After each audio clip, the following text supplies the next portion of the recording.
Сәлеметсіңдер ме балалар? Бүгінгі өтетін тақырыбымыз түбірлес сөздер. 43-ші сабақ 22-ші жаттығу. Мәтінді тыңда.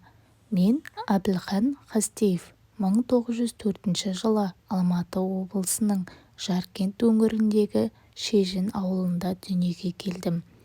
Еңбек жолымды 1928 жылы Түрксібте қара жұмыстан бастадым. Николай Хлудовтың студиясында 1929-1938 жылдары оқыдым.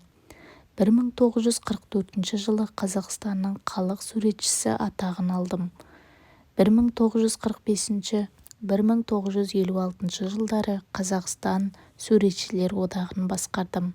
Өнерден бөлек оқытушылық және қоғамдық жұмыстармен де айналыстым.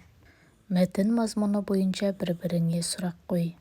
Балалар, мәтін мазмұны бойынша бір-бірімізге былай деп сұрақ қоямыз. Әбілхан Қастеев қай жылы дүниеге келді? Ол 1904 жылы дүниеге келді. Екінші сұрақ. Әбілхан Қастеев қай өңірдің тумасы? Алматы облысының Жаркент өңіріндегі Шежін ауылының тумасы. Келесі сұрақ. Осы мәтінді ұтымды жауап мәтінмен салыстыр. Мәтіндердің ұқсастығы неде? Айырмашылығы ше? Бұл екі мәтіннің де авторы Әбілхан Қастеев. Біріншісін автор баяндап тұрса, ал бұл мәтінді Әбілхан Қастеевтің өзі баяндап тұр. Досыңнан сұрап алып, оның өмір баянын айтып бер. Келесі балалар, мына кесте бойынша әңгімеле. 1904 жылы Әбілхан Қастеев дүниеге келген жыл. 1928 жылы ол өзінің еңбек жолын бастады.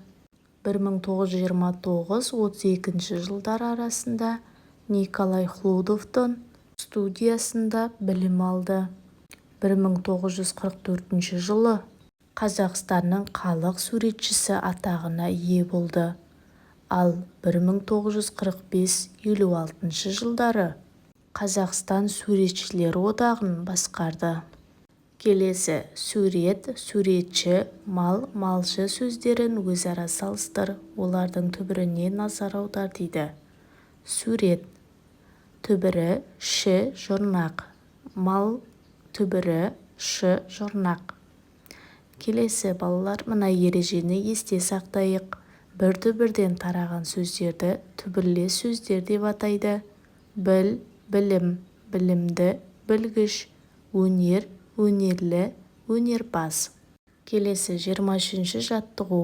Жас атауларын өсу ретіне қарай жүйелеп жаз дейді. Нәресте, сәби, бөбек, балақай, бүлдіршін, бала.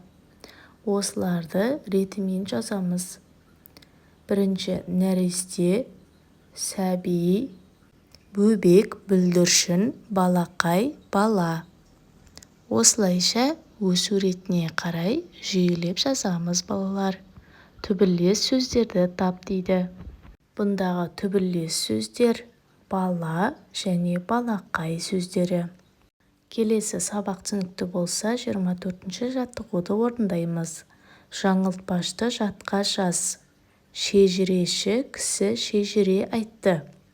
Ішіндегі шежіресін шешіле айтты. Ескен Елубай. Түбірлес сөздерді тап, олардың мағынасын түсіндірме сөздіктен біліп ал дейді. Бұл жаңылтпаштағы түбірлес сөздер шежіре және шежіреші. Шежіре сөзінің мағынасы тарихи оқиғалар жазылып отыратын жылнама. Ал шежіреші деп отырғанымыз шежіре айтқыш адам. Енді келесі жаттығу 25-ші жаттығу. Суретке қара, түбірлес сөздерді оқы. Оқу, оқушы, оқулық, оқуға. Қай сөз түбірлес сөздер тобына жатпайды? Неліктен? Себебін дәлелде. Мұндағы оқуға сөзі түбірлес сөзіне жатпайды. Өйткені бұл сөз бір түбірден таралған сөздер. яғни бұл сөз оқу оқуға етістік рөлін атқарып тұр. Жарайсыңдар балалар, осымен бүгінгі біздің сабағымыз аяқталды. Сабақ ұнаса, лайк басып, достарыңа таратуды ұмытпа. Және тіркелмеген болсаңыз, каналға подписаться кнопкасын басып, тіркеліп кетуді ұмытпаңдар.